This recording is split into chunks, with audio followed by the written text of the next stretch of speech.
So President Trump has some choices to make. A U.S. official telling me today that Iran is expected to present a written proposal to the U.S. in the coming days following negotiations this week in Geneva. But it's unclear just how long the president is willing to wait. The military buildup, the likes of which we have not seen since 2003, with over 50 fighter jets sent over just this week to the region, and the USS Ford now in the Mediterranean, we're learning. So on the surface, it certainly looks as though the U.S. is preparing in case a deal is not made. Joining me now, Brigadier General John Teichert, here with us, former Assistant Deputy Undersecretary of the Air Force. So many questions for you on this, General. And I'm just going to start with what we were just talking about in the break, because we're watching this really closely. And is this something, I know people are watching, especially for this weekend, could you see something happening as early as this weekend? Kelly, I could. I think we're going to see something happen sooner rather than later. And I think there's three factors that the president is weighing in his decision when to start the strikes. I think number one, when he feels that the negotiations have no chance of bearing fruit. I think number two, when he is convinced that the force that he's assembled and postured offensively and defensively will be able to achieve his objectives at a sufficient level of risk. And I think the wild card is he's inclined to strike if he starts to see the protest bubble up. We've actually started to see that significantly increase in the last couple of days. But I think those three factors are the things that are going to drive the president to make a decision in the next few days. And the big question, too, there is, can they be trusted? I know Secretary Rubio was saying not too long ago that he didn't really think a deal could even really be made here. So him waiting for that to happen, I mean, do you think that for folks at home also wondering, do you trust the Iranians to make this nuclear deal with the president? Kelly, I don't think you should ever trust them, which is why robust verification needs to be a necessary step if we do make a deal. Right. But I actually think that for the Ayatollah to accept the nuclear deal and give up his program, it would essentially mean that he would be accepting the fact that their primary policy for the last 4.5 decades of building a nuclear weapon has been an utter failure for the Iranian people. I think he would rather face defeat than admit failure. And I think he is on a path to accept whatever it is that the United States is willing to throw at him. I wanted to take a look at just how much military hardware is in the region right now. We were saying the likes of which we have not seen since 2003.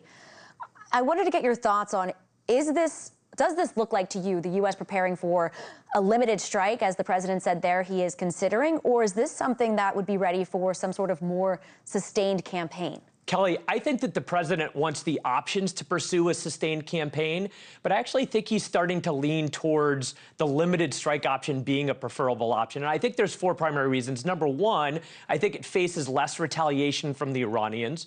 I think number two, that it might prompt follow-on negotiations in good faith that we haven't seen thus far. I think number three, it might actually prompt the protests to start bubbling from the bottom up. And then finally, I think it bolsters his credibility because he promised help is on the way six weeks ago. And I think starting limited strikes would be a down payment on that promise. That was something I was going to ask him in the briefing today. You promised help was on the way. Is that still coming? And as you're saying, it's showing that with the military buildup and at least showing some sort of posturing there potentially. And you mentioned the potential retaliation. We know that Iran is threatening, quote, all bases, facilities, and assets as targets in response to whatever the U.S. may do. What would that look like, and what are they doing at those facilities to prepare for the worst? Kelly, we assess that Iran probably still has about 1,000 ballistic missiles. That's a lot of threat to U.S. military installations. About 40,000 Americans are stationed in the region and could be at risk. That we have had 6 weeks to set up our defensive posture so that we could protect in the best possible way against the onslaught of those ballistic missiles. And I do think that part of that calculus in the mind of the president is there is some risk here. Anything we do risks American lives. And I think he is weighing that as a decision point of whether he starts these strikes. We also know that in the briefing today, someone asked him about his message to the Iranian people. I wanted to play that, and then we'll talk a bit more on the other side. They better negotiate a fair deal. They better negotiate. You know, the people of Iran are a lot different than the leaders of Iran. And it's very, very sad situation. But 32,000 people were killed over a relatively short period of time. So do you think that his potential for strikes is about the military targets, the nuclear facilities, or is it about regime change?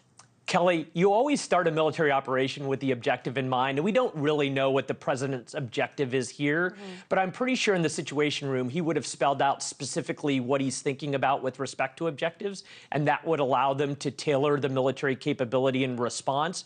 But I do think the protesters are on his mind. He mentioned it today. 32,000 or so were slaughtered 6 weeks ago. Another tens of thousands have been detained. And I think the combination of taking out a regime that has been the biggest threat to the United States for the last 4.5 decades, plus a nuclear program and a ballistic missile program and a proxy network, would be a gold mine of success for the United States and President Trump. And there was also, you know, we're talking about the buildup from 2003 and kind of reminding people of that.